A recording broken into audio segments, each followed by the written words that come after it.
Olá, pessoal, tudo bem? Obrigado pela audiência.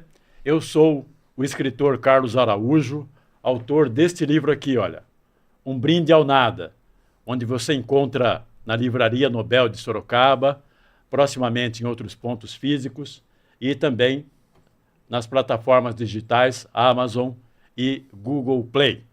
Hoje é alegria de viver, amizades, histórias, emoções.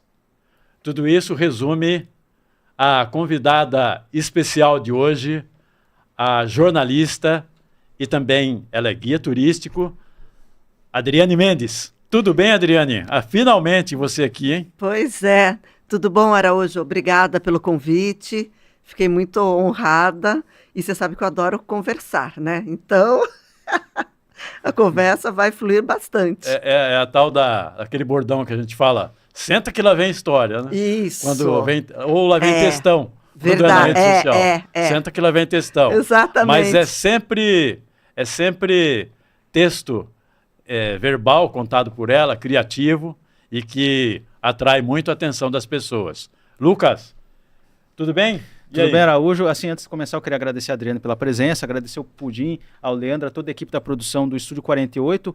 Araújo, você falou do seu livro aí, para lembrar, hoje faz um mês, hein, do lançamento. Um mês do lançamento, né? Puxa, como o tempo passa. Então, hoje vai ser essa nova data especial para você. Um mês o primeiro lançamento, depois teve o segundo no dia 21 de agosto. Vai ser como se fosse uma nova data de aniversário, assim. Isso mostra que a trajetória de um livro, ela começa não só com a edição, ela começa de verdade com a publicação e o lançamento. Com o lançamento, é como se fosse debutando, como se fosse quando a menina faz 15 anos, ela tem a festa dela de 15 anos, é apresentada à sociedade, que nem o livro. O lançamento é quando ele é apresentado aos leitores. Sim. Porque os leitores é a peça-chave para o livro, para o escritor. O livro não sobrevive sem os leitores. Então, os leitores são muito importantes. E lembrar aqui também, Adriane, que aqui um dos nossos objetivos é chamar toda a redação do Cruzeiro. Aqui. Então a gente já chamou o Macarrão, já chamou o Val, já chamou o Finês, agora você. Então a gente vai chamar aqui vários jornalistas que têm história, chamar assim, todas as gerações do jornalismo do Cruzeiro. Sim. Então aqui a conversa vai ser muito especial e também lembrar, Araújo, agradecer a nossa audiência aqui presente e agradecer também a grande repercussão que deu o vídeo do entrevistado da semana passada, o escritor poeta Roberto das Flores, que deu uma grande audiência no TikTok. Teve mais de 160 mil visualizações, quase 10 mil curtidas, e teve outro vídeo também que teve 40 mil visualizações e 5 mil curtidas, então uma repercussão imensa. A gente ganhou 800 seguidores em um dia no TikTok, então muito obrigado, gratidão pela sua audiência, e se você quiser ver mais histórias como essa, siga nosso Instagram no Pense Comigo Podcast, se inscreva no Estúdio 48 no YouTube, siga lá nosso TikTok, que você vai ver muitas histórias emocionantes como essa aqui no Pense Comigo, seu canal literário, que aqui a gente traz não só escritores, jornalistas, mas pessoas de várias áreas, no esporte, desde assim, astronauta até pessoa que vive na caverna. Então aqui a gente traz todas as pessoas que têm história. Então muito obrigado pela grande repercussão, muito obrigado pela sua audiência, e você que está assistindo aqui, deixa o seu comentário, compartilha no grupo dos amigos, dos primos, no grupo do churrasco. A gente precisa muito do seu like no YouTube, porque o like no YouTube é muito importante, é fundamental, é como o churrasco aqui para o Leandro da produção. Ele não consegue viver sem churrasco. Inclusive, ele fica provocando a gente no grupo lá, fica mandando fotos com mensagens subliminares, porque aqui o churrasco do Leandro virou que nem uma lenda urbana. Sei. Então, ele fala que faz churrasco, mas não convida. Então, a gente fica assim, será que existe mesmo? Será que não existe? Então... Faz uma surpresa para ele. Então, o like é muito importante. Muito obrigado. E vamos começar aqui o programa. O Araújo vai ler o perfil da Adriane. Adriane Mendes tem 58 anos de idade, é jornalista já aposentada e atualmente trabalha como guia de turismo para a Sorocabana, movimento de preservação ferroviária, agências de viagens, como também na execução de seus próprios roteiros, além ainda de atuar como figurante em filmes e minissérie. Iniciou sua vida profissional como repórter na Rádio Metropolitana, quando ainda cursava o segundo grau, o antigo colegial, indo depois para o Diário de Sorocaba. E em São Paulo, enquanto fazia comunicação social / jornalismo nas faculdades integradas Alcântara Machado, a FIAM, trabalhou no jornal Sertanejo e na Rádio São Paulo, dentro do complexo da TV Bandeirantes, na equipe de reportagem policial de Afanásio Jazade. Após a faculdade, retornou ao Diário de Sorocaba, fez um freela para o Sindicato dos Rodoviários de Sorocaba e região e, logo depois, foi admitida no jornal Cruzeiro do Sul, onde permaneceu por 27 anos e se aposentou. A Adriane tem orgulho de ter sido a primeira jornalista setorista de polícia na cidade, abrindo caminho para outras mulheres e consolidando assim sua trajetória mais especificamente na cobertura policial. Foi também a responsável pela instalação em Sorocaba da sede regional do Sindicato dos Jornalistas Profissionais do Estado de São Paulo, tendo trabalhado em prol da categoria por várias gestões, inclusive quando já não estava mais na área. Ama os animais, tendo, no momento, 10 gatos. E também adora se confraternizar com os amigos, sobretudo para relembrar os bons tempos da época de repórter. E os bons tempos nós vamos relembrar agora. Vamos, oba! Desde o início, começando pelo início, com perdão do trocadilho. Consta que, aos 9 anos de idade, onde você mora, teve um episódio, um caso em que um carro permaneceu, não sei se dias, parado, quase em frente à sua casa, lá na sua rua. E você, intrigada, foi lá e anotou a placa do carro. Você tinha 9 anos. Olha, então, conta isso. Eu não sei se eu tinha 9 ou 8, no máximo 9, ou até menos um pouco. Eu me lembro que era um Maverick. Disso eu lembro do modelo do carro. E ele ficou parado lá na rua. Eu não me lembro muito mais bem se ele ficou mais de um dia, mas ele ficou muito tempo lá estacionado. Sabe, ninguém aparecia para pegar o carro, não era um carro conhecido dos vizinhos, e eu anotei a placa, sabe? Eu acho que eu pensei, vou anotar a placa, né? Porque vai que seja alguma coisa, né, errada, se acontecer alguma coisa, já tem a placa.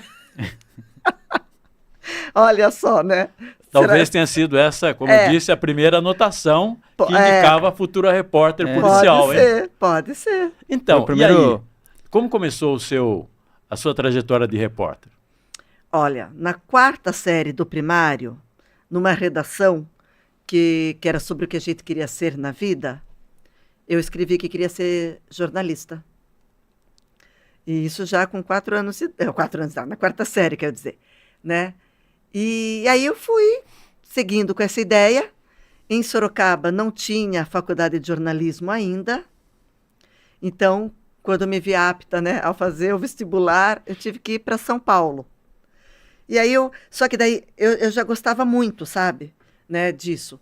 Aí surgiu, eu não me recordo como que surgiu esse convite para ir para a Rádio Metropolitana.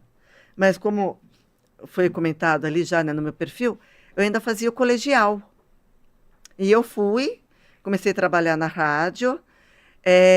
Aí eu lembro que teve uma reunião de sindicato aqui em Sorocaba e eu fui participar. Até um amigo nosso falou assim, mas você está trabalhando de forma ilegal, porque você nem faculdade tem. Aí eu peguei e comentei com ele, falei, mas se eu estou aqui é porque eu tenho interesse em fazer tudo certinho. Tanto é que eu vou entrar na faculdade. E eu entrei na faculdade. Então, assim, quando eu era criança, eu dizia que queria ser atriz. E é uma coisa muito latente. Mas aquela coisa, assim, sabe? Eu não tinha apoio da família, nada. Mas, ao mesmo tempo, eu queria também ser jornalista. Então, eu tenho um pouco de frustração para ir em teatro. Não gosto de ir, porque eu queria me ver no palco e não na plateia. Mas eu fui feliz profissionalmente. Porque uma outra vertente, que era o jornalismo, eu fui em frente e posso dizer que sabe, eu cumpri todas as etapas, né? Cheguei a me, a me aposentar.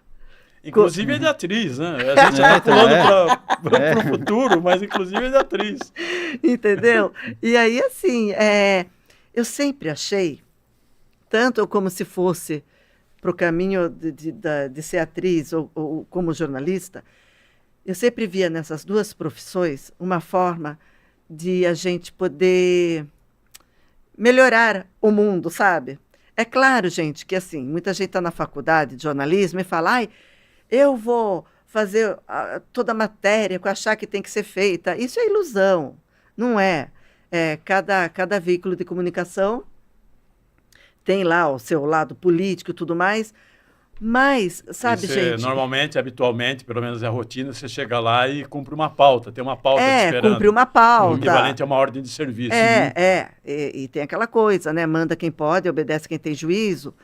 Mas, assim, mesmo assim, não, sabe, não só nesse trabalho, acho que em qualquer trabalho a gente pode ser útil, sabe, para alguém, né? E eu, como repórter policial, sabe, teve vários momentos, assim, pode ser que, de um modo geral, não signifique nada, mas para aquela pessoa pode ter significado, sabe?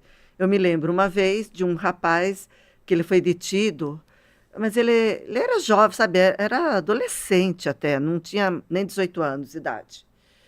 E era um rapaz que fugia daquele estigma de bandido, porque a sociedade sempre teve aquela coisa, sabe? Ah, esse aí tem cara de bandido, aquele lá não tem cara de bandido. Já vai pela aparência, né? Isso é completamente errado, lógico. Mas, sabe, não sou eu, gente, pelo amor de Deus. Estou dizendo assim, como que a sociedade via, tá? Sim. E eu me lembro desse moço, jovem, né? E eu conversei com ele, eu falei, viu, por que você está sendo tão rebelde? Sabe? Eu falei, hoje você é filho, amanhã você vai ser o pai. Viu? Olha, você está indo para um caminho assim, que muitas vezes não tem volta, mas você dá tempo de cair fora. É um conselho que eu dei. Eu não sei da vida desse moço, tá? Uma vez também aconselhei uma moça, sabe? Uma menina de uns 16 anos de idade. São coisas, assim, que se você... Sabe, assim, de repente, uma palavra que eu dei para uma pessoa, essa pessoa pode, sei lá, ter visto a vida, sabe, por outro prisma. Sabe? Então, tem várias formas de você ajudar, entendeu? E assim... E a gente, como repórter, né? A gente tem essa coisa de querer mostrar para as pessoas, né? Então, todos os lados, assim. Esses dois momentos aí você mostra o quanto o repórter pode influenciar positivamente com um conselho, né? Com Sim. Siga por aqui, não siga por ali. Uhum. Mas, ao mesmo tempo, a reportagem, especialmente a reportagem policial, ela traz também momentos de grande intensidade, muitas vezes trágica. Você viu muita coisa ruim também, né? Muita tragédia. Vi. Pessoas mortas, homicídios. Muito. Entendeu? Ter... Como é que eram esses momentos? Nesse momento, assim, você tem que ter... aguentar muita pressão, né? Muita coisa, assim, Então, para ver certas coisas. O pessoal até brincava comigo na redação, né? Que quando acontecia alguma coisa grave... que eu tinha que sair rapidamente, né, com o carro, eu brincava na redação, quem vai, né, que eu estava chamando já quem era o fotógrafo que ia, quem era o motorista que ia, então era nessa vibe, assim, quem vai, sabe, assim, numa boa, mas, só que no fundo, com muito respeito, a caminho do local, ou do acidente, ou do homicídio, eu fazia uma oração, assim, eu fazia um Pai Nosso, tá, assim, em pensamento, não ia rezando no carro, não. Em pensamento, pedindo tanto proteção para mim, como pedindo também que aquela pessoa que faleceu, sabe, que estivesse amparada espiritualmente. Sabe, não importa se era uma pessoa vítima de um acidente automobilístico ou se era um bandido. Não sou eu que teria que julgar o bandido, né? O bandido. Ah, morreu? Ah, também quem mandou estar por esse caminho, sabe? Eu dou graças a Deus que eu nasci numa família super estruturada, sabe? Não rica, mas estruturada. Então, é difícil você apontar, é bandido porque é bem feito, porque é bandido. Você não sabe o que levou, né?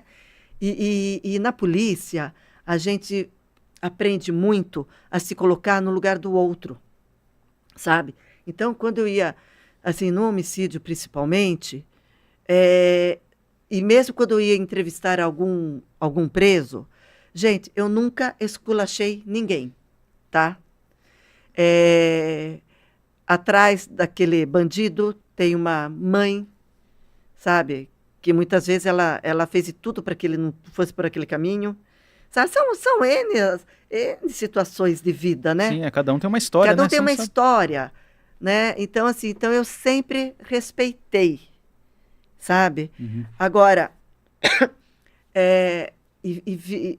vivenciar esses momentos assim, teve muitos momentos trágicos, né? Que eu vivenciei. E aí a gente, sabe, poxa, às vezes te reclama da vida e não se dá, sabe, não para pensar, eu tô aqui, eu tô andando, tô falando. Você lembra sabe? de um desses momentos? Lembro. Qual? Aquele tornado de Itu, eu acho que o ano era 91, porque minha mãe era viva ainda. Eu me recordo que naquele dia, eu era do Diário de Sorocaba ainda, eu estava no Parque das Laranjeiras, porque estava um período chuvoso. Eu estava no Parque das Laranjeiras, porque as ruas lá do bairro não tinham asfalto. E como estava muito chuvoso, os ônibus não conseguiam entrar no bairro. Os moradores tinham que subir até a avenida principal para poder pegar. E a gente estava lá e passou um vento tão esquisito, sabe? Que todo mundo parou de falar, todo mundo olhou para o alto e disse, nossa, que vento estranho. Gente, foi esse vento que foi para Itu e que se tornou naquele tornado. Foi classificado como tornado, né, Araújo? Que eu lembro foi. Acho que foi isso. Só para situar, era um ônibus, era o caso de um ônibus que vinha de Itu para Sorocaba. Transportando estudantes para a faculdade que de Sorocaba. estudavam numa faculdade em Sorocaba, Isso. uma faculdade muito conhecida. Quando eu cheguei lá, bom, a tragédia foi imensa. Eu lembro de uma moça que era dentista e acompanhava o irmão dela para a faculdade em São Paulo, aqui em Sorocaba, porque ele tinha algum problema de saúde. O carro deles voou, os dois faleceram. E quando eu cheguei lá, onde eu mais fiquei foi próximo ali desse ônibus com estudantes. E tem uma cena que eu nunca me esqueci, que durante o resgate das vítimas e retirada dos corpos, teve uma vítima que não foi encontrada, que ninguém sabia da existência dela. Quando foram levantar o ônibus, para daí poder retirá-lo do local, essa vítima estava pro lado, ela estaria, acho que do lado do motorista, mais ou menos, por ali, no para-brisa. Aquele corpo caiu inerte. Tinha um bombeiro do lado. O bombeiro viu que ela tinha pulso. Ele, gente, tem pulso. Ele começou a gritar, traz maca, traz maca. Aí os outros bombeiros, naquela adrenalina, naquela correria, trouxeram a maca ali, né? Nisso, esse bombeiro que estava acompanhando o pulso, né, da vítima, falou, não adianta mais. Ele se levantou, sabe, mas tão arrasado, e eu nunca me esqueci deste momento, sabe? Que tristeza, né?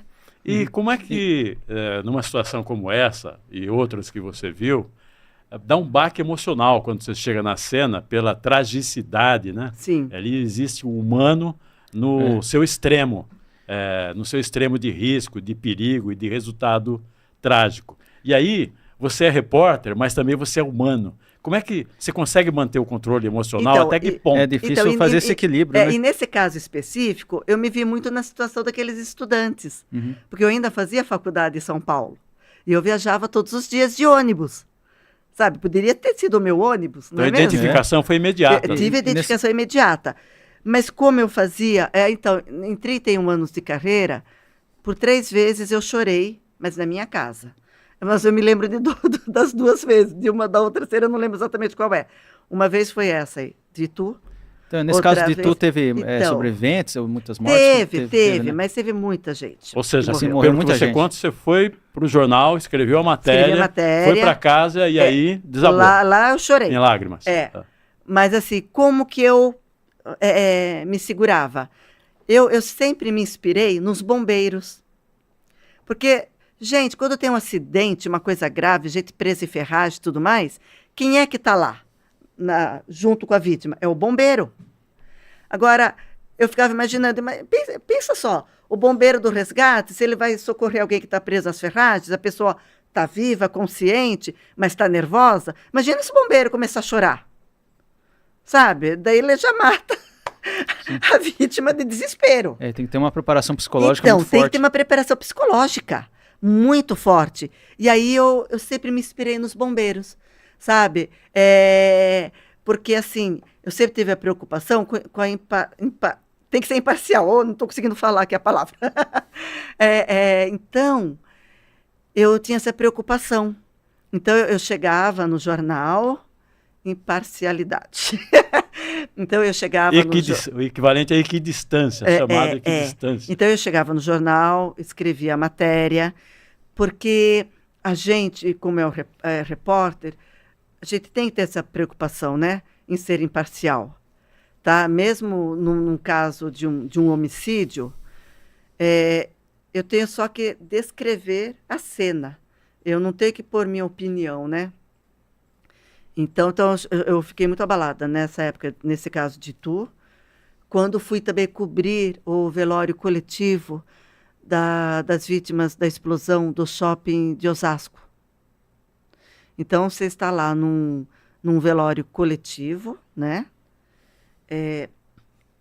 Gente, todo mundo sofrendo ali. Junho de 1986. Olha, não lembrava a data. Desculpa, corrigindo o erro, 96. Porque eu entrei por 10 anos. Porque eu entrei no Cruzeiro em 92 e eu já era do Cruzeiro. Nossa, a memória dele é melhor que a do Google. Junho de 1986, dia 11 ou foi 96, dia 12? 96. Nesse caso aí 86 morreram na quantas cabeça. pessoas? Explodiu o shopping. Explodiu, Foi vazamento, foi um negócio de gás, corrigindo, né? então. Junho de 1996. Foi durante o dia ou à noite? Durante o dia, o shopping estava cheio. Cheio e assim, explodiu o shopping inteiro? Foi Ou uma área do shopping? Mas foi um estrago bem grande. Foi um estrago bem grande. E lá você via um monte de famílias. Aquela coisa, né? O desespero, né? O desespero. Desespero. Quando alguém está doente, muito doente, você meio que, você não deseja, mas você meio que se prepara. Agora, viu, teve gente que perdeu filho, perdeu mãe, passeando no shopping, sabe? Uhum. E aquela foi muito triste. Tragédia, né? Muita tragédia. Foi muito triste também. É outro momento que fez você chorar? Esse foi também. Agora, o terceiro, eu não me recordo qual foi, gente. Minha memória está péssima. Mas foram 3 vezes. E as 3 vezes eu chorei na minha casa. Porque sabe? no jornal você precisava escrever. Precisava escrever. Hoje em dia, eu percebo que, assim, eu me cobrava também, sabe? De repente, se eu chegasse emocionada no jornal, eu não seria repreendida por isso. Mas acho que eu me cobrava quanto a isso. Hoje em dia, não. Hoje em dia, a gente já vê, né, repórter de TV mesmo, se emocionando em determinada situação. E não está errado, porque nós somos humanos, né, antes de tudo. Não é mesmo? Então, você se emocionar na hora, mas assim, hoje está mais democrático. Inclusive, que nem aconteceu lá a história da equidistância, manter equidistância em relação aos acontecimentos, eu acho que é só... Como é que é? Só verbal, porque na prática isso não existe. Que nem quando caiu o voo da Chapecoense, muitos apresentadores, repórteres que deram notícias choraram ao vivo. Sim. Porque era muita emoção, era uma tragédia assim... muito grande, então não tinha como você, mesmo você tentando ser profissional na hora, não tinha como segurar, porque a emoção era muito grande. O Esdras, ele se emocionou ao vivo, acho que foi na TV Tem, numa tragédia que deu numa região aqui do estado de São Paulo. Acidente de estrada, com ônibus também. Foi. Não foi aquele caso lá que o ônibus ia na empresa, levar os trabalhadores na empresa, eu daí acho que teve um acidente, daí cortou o ônibus no meio? Acho que foi isso aí, né? Foi muita gente uns 2 anos faleceu. atrás, uma coisa assim, 3 anos. Acho que um pouquinho mais, assim, entendeu? Assim, Mas, graças a Deus, hoje, isso está mais liberto, né? Sabe? Então, assim, os jornalistas eles estão se sentindo mais à vontade para isso. Naquele tempo não tinha muito disso e eu me cobrava. Não que eu fosse ser repreendida, mas hoje está melhor. Hoje Você tá lembra mais- de um acidente de trânsito também, com ônibus, em Itapetininga, lembra? Lembra? Sim. Isso foi no final da década de 80, Sim. lembra? Ônibus Também da foi Feiravante. trágico demais. Da Deus do Feiravante. céu. Tanto é que sempre que tinha cursos da Polícia Rodoviária, curso assim da Polícia Rodoviária, ou então de trânsito do município mesmo, utilizavam Você cenas. foi cobrir esse acidente ou não? Não, Ou não? não. Eu não me lembro exatamente o ano que foi. Eu acho que eu já fazia faculdade até, porque faleceu o irmão de um fiscal que ia na linha que eu fazia, sabe? Foi muito triste. Tem mensagem. Ô, Leia. Adriano, você conhece o fotógrafo Pita, né? Conheço. Mas você já fez pauta com ele já? Então, ele mandou mensagem aqui, ó. Ele acompanha todos os nossos Gente, programas. Copita tem uma história, gente. Ele mandou mensagem aqui, ó. Abração, Adriane, grande jornalista e amiga. Abraços, Carlos e Lucas e toda a equipe do Estúdio 48. A Adriane é uma grande mulher e grande jornalista. Valeu, Pita, pela mensagem. Muito obrigado, gratidão. Gente, tem uma história, Copita. Ah, é? Nós éramos do Diário de Sorocaba. E houve um assalto ao banco de Goiôerê, no Paraná. E os assaltantes fugiram para Sorocaba e ficaram lá na Duraflora, que falava, onde tem eucalipto, lá nos altos do bairro Itavuvu. E aí, os assaltantes tinham dinheiro pra caramba, né? Lá no meio do mato, mas eles não tinham como comer. Então, eles iam numa vendinha lá no bairro Itavuvu. E o comerciante falou, o pessoal está vindo, cada dia vem um diferente, mas todo meio sujinho, com um valor grande, né? Bom, aí a polícia descobriu que eles estavam lá. E vai eu e o Pita cobrir. Gente, naquele tempo era todo mundo sem noção, inclusive a polícia. Eu e o Pita entramos numa viatura do 6º Distrito Policial para entrar naquela área, né, que é gigante aquilo. E teve um momento que os policiais deixaram eu e o Pita num lugar, ó, vocês esperam nós aqui e nós vamos com a viatura em outro lugar. Beleza.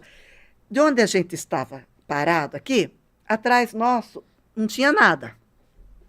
E aqui tinha um barranquinho e aquele monte de árvore. E eu e o Pita aqui, né, assim, meio escondidinho aqui nesse barranquinho, mas aqui era descampado atrás de nós. E o Pita começa a rezar em voz alta, né? Pai Nosso, Ave Maria. Eu falei, Pita, fica quieto. Ai, mas eu tô rezando. Eu falei, reza em pensamento. Vai que tem algum bandido ali e tá vendo a gente, né? Dito e feito. Tinha. Quando a quadrilha foi presa, a quadrilha foi toda levada para a delegacia seccional, né? Na General Carneiro. O delegado seccional, na época, era o doutor José Maria Rusconi. E lá na mesa colocaram todo o dinheiro, né, que foi, né, apreendido, tudo. E os ladrões estavam ali. E eu e o Pita lá, e o Pita fazendo foto. Aí um dos ladrões pegou e falou assim, na frente do seccional, vocês dois, não eram vocês dois que estavam num lugar lá que o moço estava rezando? Éramos nós. Nós só não atiramos porque nós vimos que vocês eram repórteres. Porque senão vocês teriam morrido. Olha a história minha, Copita. E tem uma história parecida com outro repórter, assim. Tem. Era uma fuga de presos. Como é que foi isso? Eu com o Luiz Sete, o Luizinho.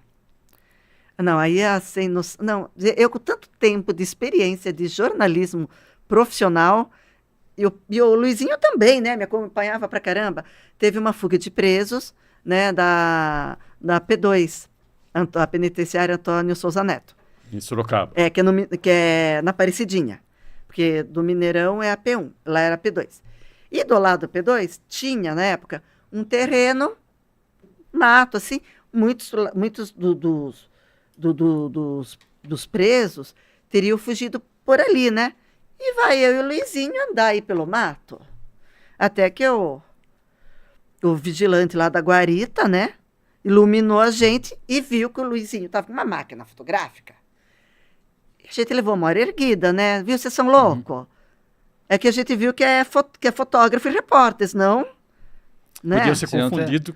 Poderia ter levado um tiro Era aí. noite? Ou... De noite. Olha. Nossa, que Gente, perigo. olha, até hoje eu não me conformo. Como que eu e o Luizinho fomos entrando, assim, sabe? Eu não sei. Tem uns milagres, não parece milagre? que Parece, salva, parece que é parece. Parece que é uma força que salva, né? Você faz Sim, uma coisa sim. assim sem... E também aquela coisa assim, gente, como que, sabe?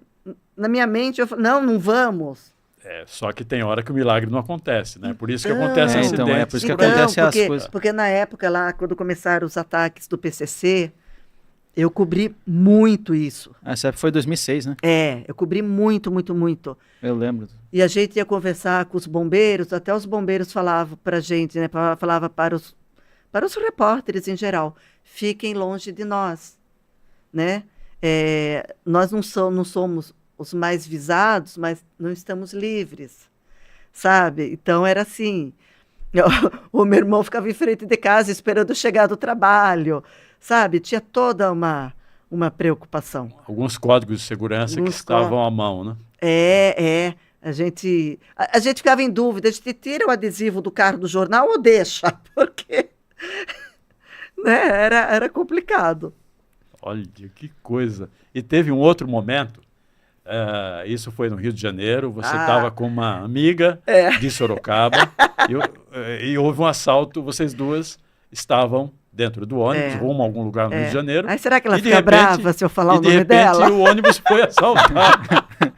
O que aconteceu? Como é que foi isso? Estava com uma amiga jornalista, não sei, não vou falar o nome dela, né? Porque vai que ela não gosta, né?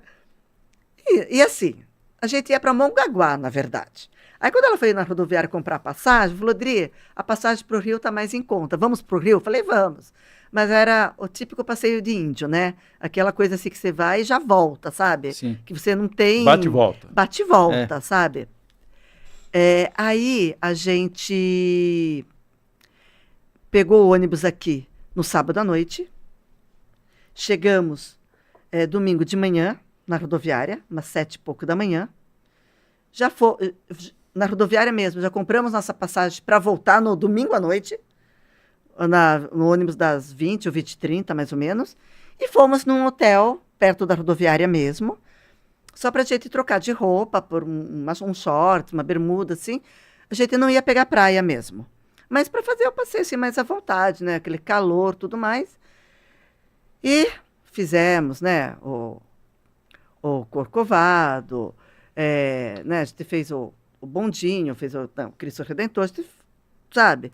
Os passeios tradicionais. Os passeios tradicionais.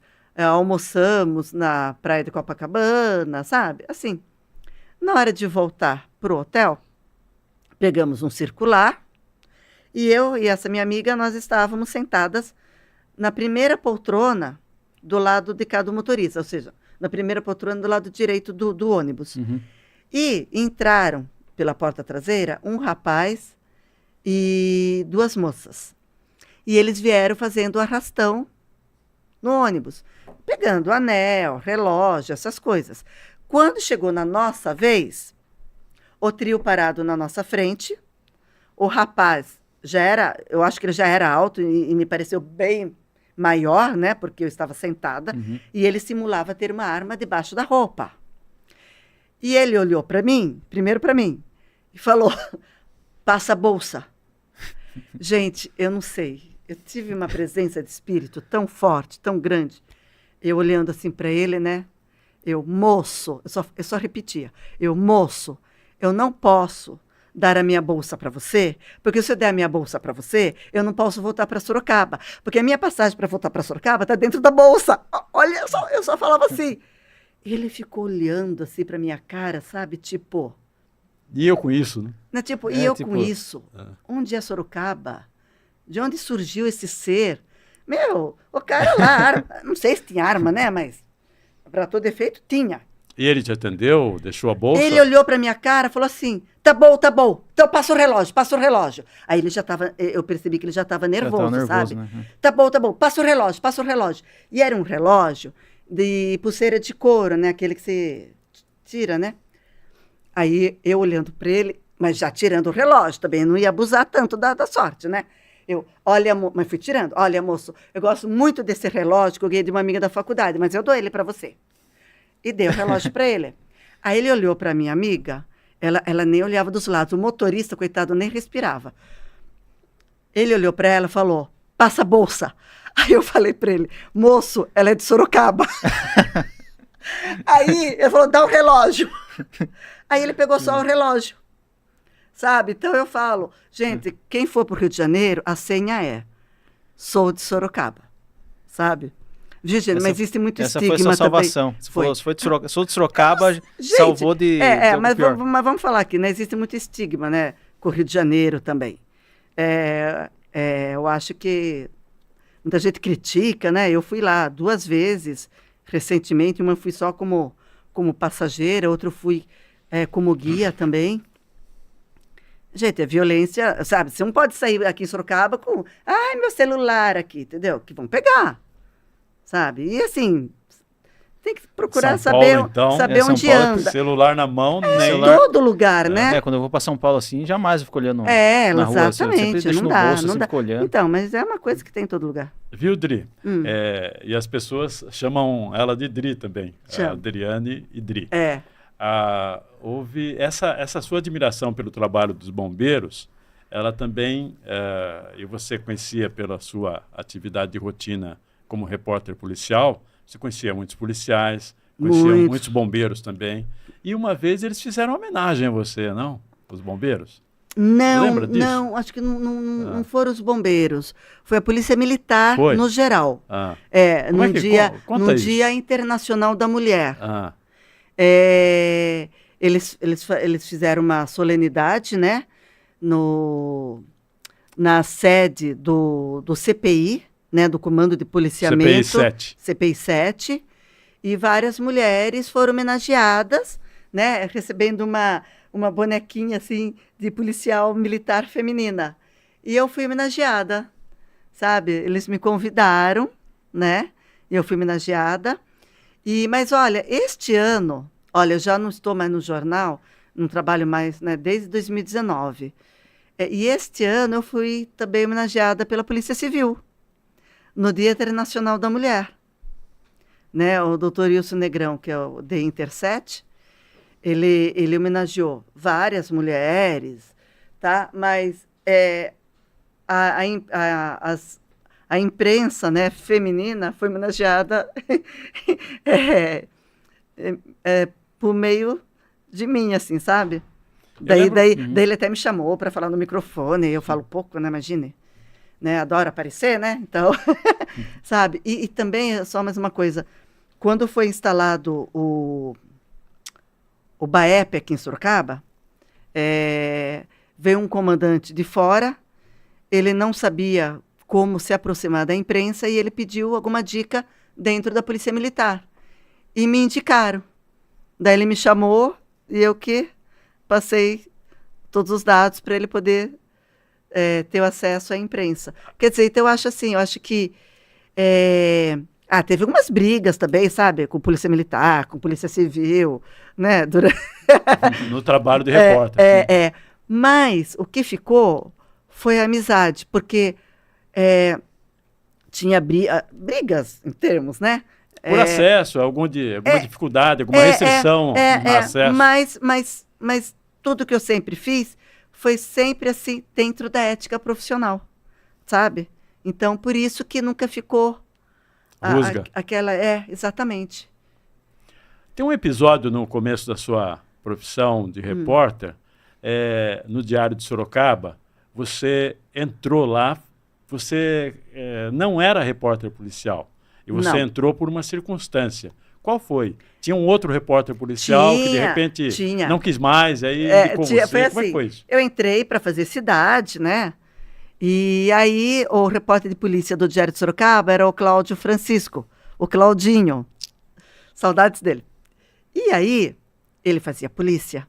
E todo dia, quando ele chegava de volta, né, voltava para a redação, no final da tarde, eu perguntava para ele, e aí, deu muita coisa hoje? E ele começou a perceber que eu gostava muito disso, né, dessa coisa da polícia e tudo mais.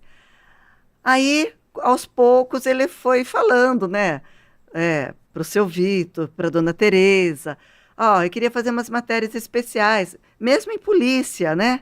Deixa a Adriane ficar no dia a dia. Aí eles me deixaram.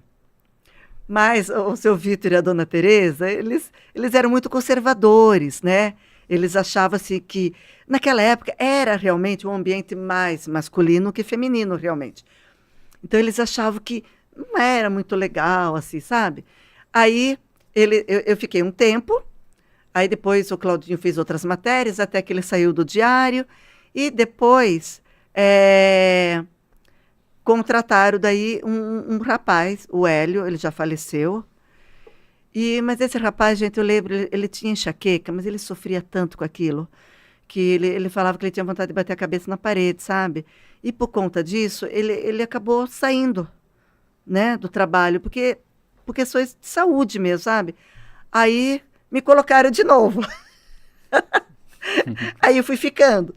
Até que daí Cruzeiro do Sul me chamou exatamente para cobrir férias e folgas do David Amates, né? E um parênteses.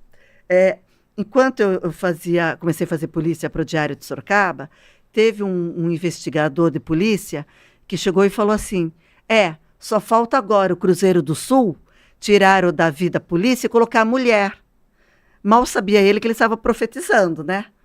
Porque foi exatamente o que aconteceu. Era uma fala, naquela época, preconceituosa, inclusive. A mulher na polícia. Uhum. Totalmente. Na reportagem policial. Sim, e foi exatamente o que aconteceu. Eu entrei para cobrir as férias e folgas do Davi, e durante a semana eu fazia cidades, né? E aí, o Davi também, ele estava meio cansado, né, daquele dia a dia, ele queria fazer matérias especiais. Aí ele começou a falar, não, mas deixa a Adriane no dia a dia. Até que daí ele foi meio que saindo, né? Daí você ficou com a parte dele. Daí eu fiquei. Então, eu me consolidei, assim no meu trabalho de jornalista, foi mais como repórter policial, né? Então, eu fiquei mais conhecida, assim, como repórter de polícia. Mas sabe, gente, esse negócio de que, é ambiente, é mais masculino, sabe? A minha mãe era uma pessoa muito à frente do tempo dela. Porque a minha mãe trabalhava em cartório numa época em que o ambiente era quase que exclusivamente masculino. E a minha mãe me falava assim, Adriane, não importa com quem você vai trabalhar, se é com homem, se é com mulher. O que é preciso é o seguinte, você tem que se respeitar e respeitar para ser respeitada. Tá? Fora isso, sabe, não tem esse negócio, tem mais homem que mulher, e daí? Qual o problema? Né? Então, eu não tinha esse problema. E hoje em dia continua... na parte policial continua sendo um ambiente mais masculino? Não. Ou ficou mais aberto? Hoje está diferente. Muito mais aberto. Muito mais aberto, né? Entraram mais mulheres, né? Muito mais. E na polícia militar mesmo, né? Tem muitas mulheres comandantes, sabe? Que bom. Tem, já faz tempo isso. Isso foi uma luta das mulheres. Então, ao longo dos anos foi uma luta para daí ganhar mais espaço, né? Agora, assim, agora... falar assim, como mulher, tá? Mas nada de feminismo, nada disso, tá? Não estou carregando bandeira nenhuma. A mulher na polícia, ela tem aquela sensibilidade de mulher. Sabe, não adianta. O homem tem sua sensibilidade. A mulher, acho que pelo lance maternal, né? Eu não sou mãe, tá? Mas assim, a mulher tem uma sensibilidade mais aguçada, sabe? E isso ajuda muito também. Temos mensagem. Aqui o diretor do Acampamento Macabro mandando mensagem aqui. É o filme que você vai participar, né? Opa! Ele mandou aqui, sim. Adriane, excelente profissional, e mandou palminhas aqui. Ai, obrigada. E o Pita, teve essa história com ele, né? Mas deve ter tido outras histórias, né? Ai, ele- do zoológico. Ele falou que ele escreveu aqui, ó, pede pra Adriane contar do sequestro em que eu e ela quase morremos. Do sequestro. Não era do assalto, não? Desse Não. assalto que você Dos lembrou aí. assaltantes. Era É, do, então, do- eu lembrei do até a assalto ao data. banco. Eu Não, lembrei, não foi essa história que você acabou de novembro falar? de... Que ele tá falando? Eu acho que 87. é, Eu mas acho não que essa era, história. mas não era sequestro. Os caras Ah. estavam... Então ele pediu pra contar. Então foi essa história, então. Tá. Foi essa história. Novembro de 87, confere, não? Essa Pode história. ser, porque eu Foi era do novembro de diário. 87. É. É porque foi o ano que eu cheguei em Sorocaba. É. E Não, eu tava- e esse dia que eu fui eu com o Pita... tinha entrado há pouco tempo no Cruzeiro do Sul. E nesse dia que eu fui com o Pita, era um final de semana. Ou era sábado ou era domingo, o dia que a gente entrou lá no... Lá lá da Duraflora. Porque o meu irmão me levou até lá. Meu irmão e minha mãe me levaram até lá. Depois minha mãe falava, gente, que juízo. Eu levei você para entrar no meio do mato lá, com um monte de assaltante. Olha que risco, nossa. Deus do céu. Eu corri um risco em São Paulo, quando eu trabalhei com o Afanásio Jazade. O que aconteceu lá? Teve um rapaz que foi assassinado, era na Grande São Paulo, agora não vou me lembrar Cidade. a cidade exatamente. E era durante o dia. E eu fui lá para cobrir, né, o velório, a situação em si. E daí saía eu, o motorista, que era um motorista que tinha sido motorista do Roberto Carlos, e o chefe de reportagem às vezes ia junto. E fomos nós três, né, durante o dia. A hora que nós paramos o carro, em frente à casa da família, que o velório estava sendo na própria residência, era um Fusca que a gente estava. O Fusca foi cercado, acho que por uns 5 homens, sabe? Com foice na mão, com pá na mão. Eu só abri a janela do carro e eles falaram assim, vão embora daqui agora. A gente foi, né? Porque eles não queriam repórter ali. Eles não- Não. É que nem aconteceu um caso Você parecido lembra com o que Araújo, caso lembra? que era, não?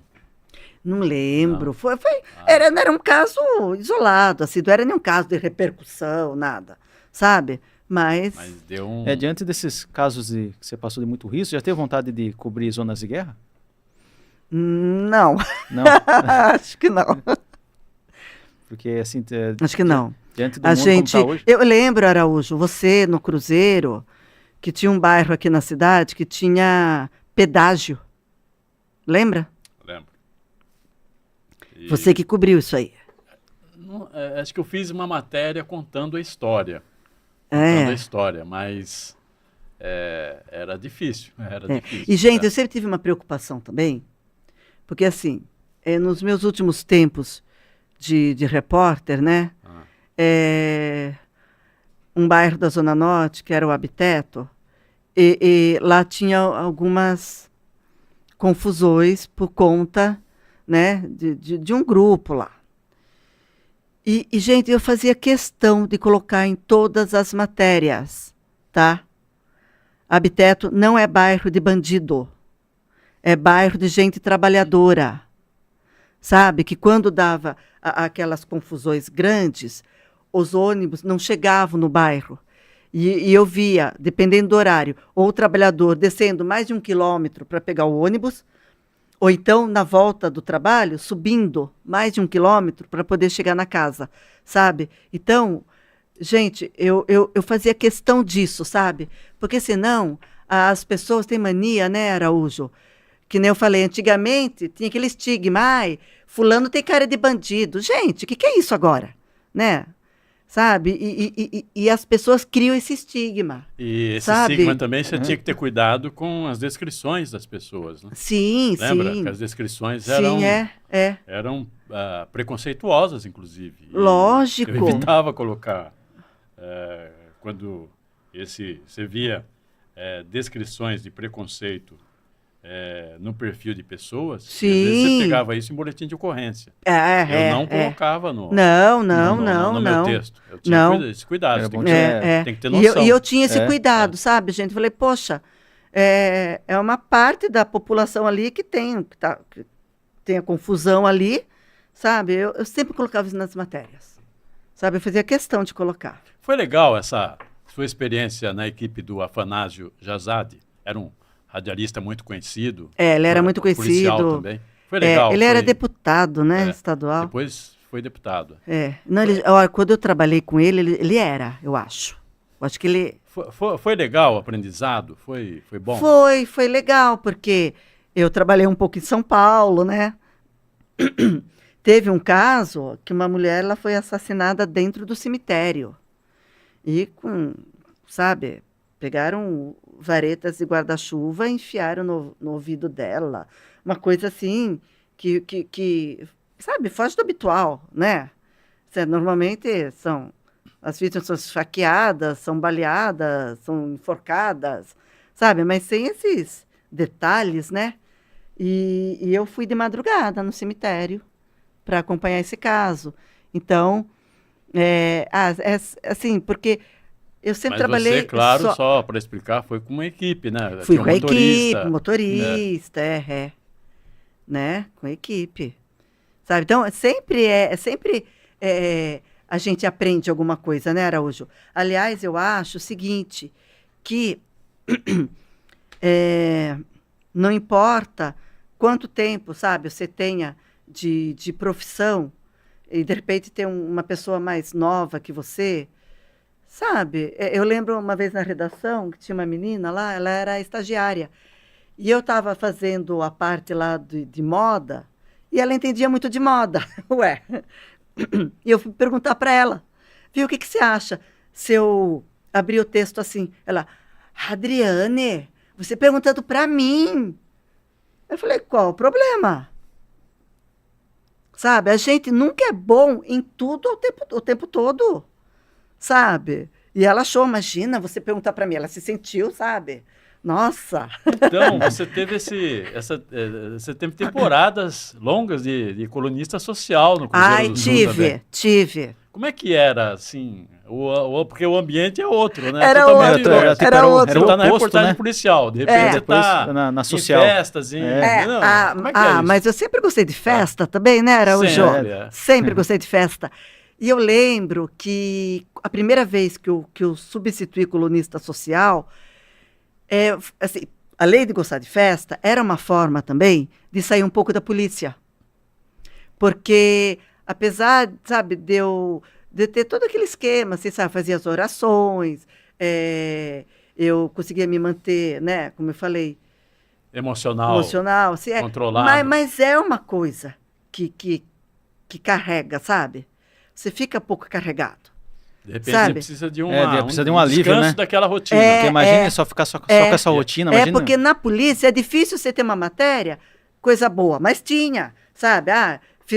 Um policial fez um parto, deu super certo. Opa!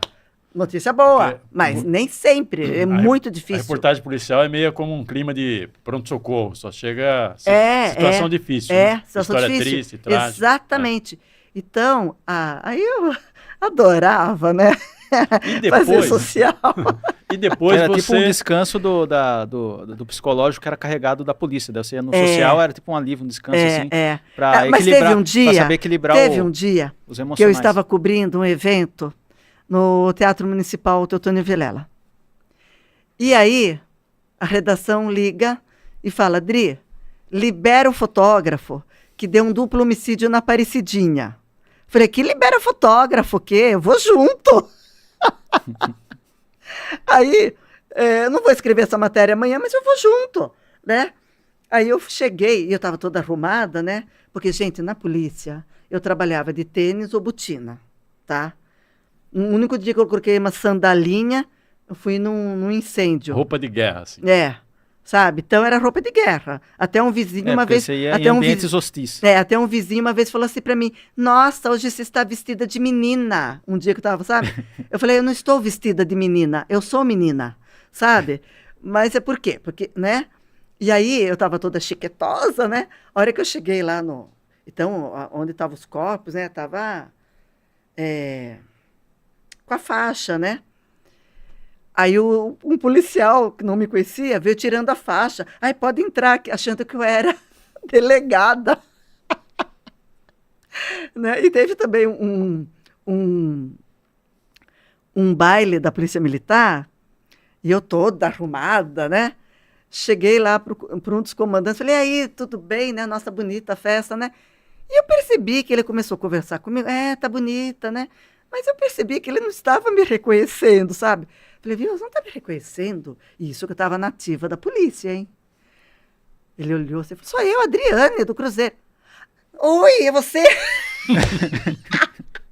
Então imagina, gente, como que eu não trabalhava? Vai que dozinho. Ele achou que você estava fantasiado de personagem. Achou que era um personagem. Né? Porque, sabe, para fazer polícia, você tinha que ir sempre assim. Sabe? Não é fácil. As pessoas não reconheciam você em outro ambiente. E teve um outro momento... Eu que estava arrumada, não, né? E teve uma outra transição, depois que você deixou a reportagem policial, a rotina, você foi para o turismo. Você passou a ser guia de turismo. Então, mas Como é que está sendo isso? Então, eu sou guia de turismo desde 94. Ah, é? O Cruzeiro pagou meu curso no Senac.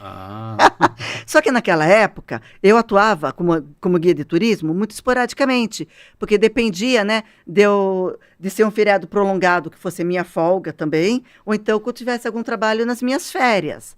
Mas na época do Cruzeiro, olha, eu fiz Pantanal, fiz Foz do Iguaçu, fiz Gramado, no Réveillon, várias coisas. Agora, depois que eu me aposentei, que me desliguei realmente, né, do jornalismo, ainda fui fazer um freela para o Sindicato da Polícia Federal em São Paulo, depois ainda. Né? Então, eu falei, agora eu vou me dedicar ao turismo, porque é uma coisa que eu gosto muito. Uhum. Só que daí veio a pandemia, então demorou, atrasou um pouco. Mas eu gosto muito, Araújo, sabe? Eu até estou aqui com a minha credencial. Você já viajou o Brasil inteiro. Não exagera. Né? Minha credencial de guia, porque o que eu queria dizer? Quando eu estou como guia de turismo, sabe? Eu sinto tanto orgulho dessa minha função, assim como eu sentia também quando eu estava com o crachá do veículo de imprensa no qual eu estivesse trabalhando. Tá? Porque cada trabalho tem a sua peculiaridade. Mas, assim, também... o pessoal fala assim, seguir turismo é gostoso, né? Porque só passeia. Mas não é isso. É uma baita responsabilidade. Não é mesmo? É uma liderança com responsabilidade. Exatamente. Uma liderança com responsabilidade. E, assim, eu me coloco no lugar do passageiro. Sabe? Eu, como passageiro, eu espero o quê? Né? Então, claro, a gente pode errar alguma coisa, mas, graças a Deus, as viagens, tanto que que eu tenho ido como guia para alguma agência, né? Ou nas viagens que eu organizo, só que agora eu não organizo sozinha, né? Tem uma amiga muito querida, que também é guia de turismo, que é a Marilene Paulino, tá? Só que eu acho que ela fica com a parte pior, sabe? Que é a parte financeira da coisa. A parte administrativa. A parte administrativa, porque não é muito a minha praia, né? Então, nós já fizemos Aparecida do Norte, com estadia, e agora a próxima nossa é o Réveillon. Pode fazer propaganda, né, Araújo? Claro, sim, à vontade. Nós temos a viagem para o Réveillon, para Caldas Novas, de 27 de dezembro a 2 de janeiro. Sai dia 27, aí nós ficamos no hotel 28, 29, 30, 31 e 1. E a gente retorna no dia 2, depois do café da manhã. E é pensão completa, com direito à ceia, tá? O hotel é categoria 3 estrelas. E ainda tem alguns lugares. Então, gente, olha... Eu preciso ir numa viagem dessa. E quem tiver interesse pode entrar em contato com... Qual telefone? Qual celular? Daí vou combina passar tudo com você, né? Tá, pode ser no meu celular, né? Que é 15 991 27 0100. E também tem o da Marilene, que é 15 9 8182 3236. Tá? Isso aí. Sim. O que muda da repórter policial para guia de turismo? O que muda? Muda muita coisa, eu acredito. Muda. Assim, o ambiente, né? Normalmente, claro, é um ambiente mais agradável, que está todo mundo feliz porque está indo passear, não é mesmo? Tá todo mundo feliz indo Mas passear. o campo de aprendizado mas também é legal, né? Assim, Sim, você vai num lugar, você sim. tem que conhecer a história do lugar, Sim, né? sim, Você sim. saber Qual que os foi o lugar costumes. assim que você mais marcou você de assim, de fazer o guia? Que você gostou mais, assim, que gostou? Ai, gente, marcou? tanto lugar que eu gosto. Vai ter um preferido, assim? Eu não sei porque eu gosto muito de Poços de Caldas. Gosto muito daquela cidade. Não sei. Os meus pais passaram lua de mel lá, porque nos anos. Final dos anos 50, 60, era a capital da lua de mel, tá? Mas eu gosto muito. Quem Mas sabe por essa relação de talvez, afetividade, né, com os pais. né? será que em outra vida eu fui casada e passei lua de mel lá? Eu acho que se existiu outra vida, eu nasci baiana, sabe? Porque eu tenho uma ligação com a Bahia e eu não conheço Salvador, gente. Eu tenho que conhecer. Mas você já foi na Bahia. Já, mas não em Salvador. Eu desci no É. aeroporto de Salvador. Mas você para ir para a Costa do Sauípe, Ah, já você- fui para... mas a cidade você não... Você não... Não, Ah. Porto Seguro Porto também. Seguro, sabe? Mas Salvador não. Gente, eu tenho que conhecer. Então, Salvador É. te chama. Me chama, Salvador te espera. me espera. E quando criança, eu falava para minha mãe que eu só não era cantora porque eu não tinha nascido na Bahia. Porque eu sempre gostei de música brasileira, né? E eu, quando criança, minha referência era Gil, Caetano, Bethânia e Gal. E eram baianos, então eu falava isso. Aí eu fui crescendo, fui gostando do Fagner, assim, do Fagner, Zé Ramalho e tudo mais. Eu falei, eu não precisava ter nascido na Bahia, mas tinha que ser nordestina. Gente, se tem um povo que eu gosto muito, é o povo nordestino. Como eu amo, sabe? E eu tenho que ir lá também. A gente ainda Assim, tem... eu não sou muito de viajar, mas é um lugar que eu quero perguntar assim pra mim, qual que é o lugar que você quer conhecer do Brasil? O primeiro lugar que eu quero conhecer, Nordeste. A gente ainda tem 4 minutos. Ah, Vou tá. fazer uma pergunta para você. Tá. Você disse que entre os seus sonhos, quando era criança, era o de ser atriz também. E você participou como figurante de 2 ou 3 filmes. 4 filmes já. 4. Então, Primeiro foi Cafundó, com o Paulo Betti, que a gente foi gravar lá em Ponta Grossa. Depois teve um filme que foi todo gravado aqui em Sorocaba, A Volta, que eu participei. E depois um outro filme do Paulo Betti. Ai, gente, esqueci o nome agora. A Fera da Selva. Isso, Isso, é esse filme. Então, são três filmes. E agora, recentemente, eu participei da gravação da minissérie do Césio. Ah, o Césio 137? Isso. Ah, tem uma minissérie? É. Mas é recente? Não, é bem antiga. Foi gravado uma parte aqui em Sorocaba. Ah, sim. Agora, entre julho e agosto, mais ou menos. Então a série vai lançar ainda. Vai lançar legal. ainda. Mas é uma série brasileira? Série brasileira. Ah, legal. E escolheram Sorocaba porque eles utilizaram o campo do SIC para fazer as cenas, né, de quando aconteceu originalmente, né, que no estádio, né, que a população ia no separar, estádio, Seu campo de amizades, amigos e amigas, é muito grande. Você acredita que é a sua alegria de viver que atrai tanta gente em torno de você? São as suas histórias? Ou é o seu gosto mesmo por festas? Você, por exemplo, eu lembro que os encontros de amigos secretos nos fins de ano no jornal, no Cruzeiro do Sul, eu era ajudava você a organizar. Você que era animadora lá. Eu organizava. Então, gostar de festas que atrai eu muita sabia gente. que você já era festeira, então você organizava. Eu acho que é um pouco de cada, né? Assim, que nem aquela coisa, nem Cristo agradou todo mundo, né? Não sou eu que vou agradar. Mas, de um modo geral, eu me considero uma pessoa boa, me considero uma pessoa generosa. E assim, eu acho que a única certeza da vida é a morte, mas eu não tenho pressa nenhuma. E acho que é isso, acho que a gente tem que caminhar, sabe? Tem sempre que dar valor à vida e dar graças a Deus que você está aqui. E Araújo, acho que eu vou te surpreender agora, vocês me desculpem, eu vou me emocionar.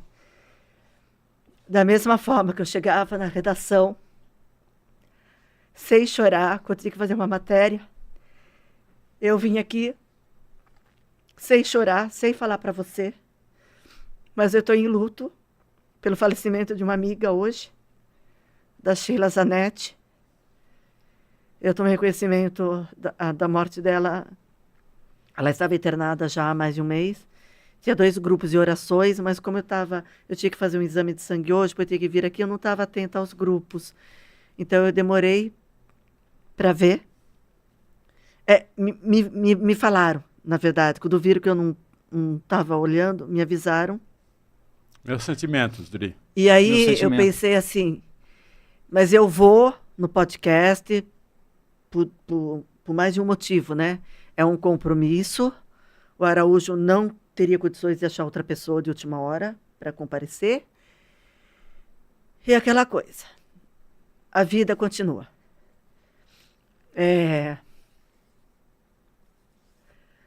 Por mais triste que seja, hoje eu estou chorando pela Sheila, eu já chorei pela minha mãe, já chorei por muita gente. E é isso. Então, a gente tem que superar, e a gente supera, né? E eu ainda não tive contato com a família hoje ainda, até porque eu fiquei muito abalada, e os meus sentimentos a todos da família, ao Cláudio Barbosa, que ele é do grupo lá, do grupo da Vila Santana, que tem no Face, sabe? Amigos de infância e juventude dos anos 60 e 70. Foi ele que criou o grupo. Né? A gente brincava que ela era a primeira dama. Então é isso. Hoje eu tive que reviver aquela situação e eu não quis te contar antes. Até que você mandou mensagem para mim, Adri, daqui a pouco você estará aqui, vai ser divertido, né? E eu não quis contar para não influenciar na nossa conversa.